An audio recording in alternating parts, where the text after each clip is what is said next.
जब हमारा देश आज़ाद हुआ तो कांग्रेस का गठन हो रहा था। तो आज़ादी का दिन था 15 अगस्त 1947। दावत का इंतजाम था, भीड़ थी, भीड़ में जोश था भौर। और आप जानते इतने बड़े कार्यक्रम में भीड़ थोड़ी बहुत इधर उधर आपका उत्साह में कुछ भी व्यवस्था इधर उधर कर देती है, कई बार हो जाती है। तो नेहरू जी को जिस गेट से जाना था, नेहरू जी उस गेट से न जाकर के दूसरे गेट से गए। तो उस दिन नेहरू जी को कुछ मंत्रियों की सूची देनी थी माउंटबेटन को, कि माउंटबेटन को उनको देनी थी कि भाई आप सत्ता को जो ट्रांसफर करके जा रहे हैं पावर को, तो उसमें उन्होंने बताया भी कुछ मंत्री होने चाहिए। तो उन्होंने बोला कि हाँ ठीक है 13 मंत्री होंगे हमारे। तो वो पर्ची पे नाम लिखे हुए थे पेपर पे, तो वो पेपर उन्हें पकड़ाना था, लेकिन कहीं उथल पुथल में लोगों से मिलने के चक्कर में वो पेपर कहीं खो गया। और वो पेपर खो गया तो माउंटबेटन को नेहरू जी ने जो चिट्ठी पकड़ाई थी वो एकदम से ब्लैंक पेपर था, भैया ये लो चिट्ठी, उसमें कुछ नहीं था।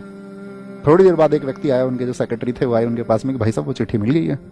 मतलब भाई साहब क्या सर वो चिट्ठी मिल गई है? उन्होंने कहा ठीक है। उन्होंने बोला भैया वो जो चिट्ठी है वो ब्लैंक वो दे दो हमको, ये लीजिए।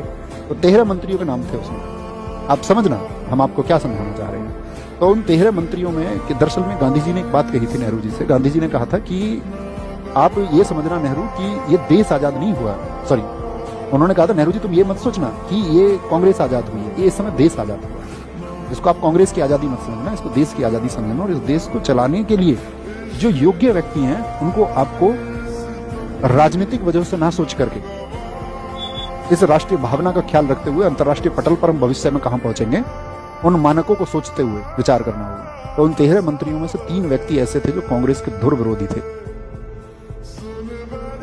श्यामा प्रसाद मुखर्जी, इंडस्ट्रीज वाला इतना बड़ा डिपार्टमेंट उनको संभालने का काम दिया गया।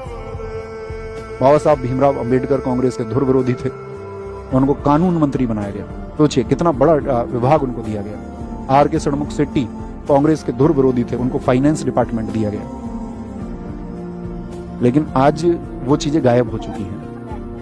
अब तो ये है कि आप मतलब किसके पक्ष में, और ये नहीं सभी पार्टियों पर लागू होता है, किसी एक विशेष पार्टी पर नहीं। तो अभी किसको महत्व नहीं बच गया है कि भाई राज्य के लिए क्या चीजें होनी चाहिए, क्या जरूरी है, देश के लिए क्या जरूरी है।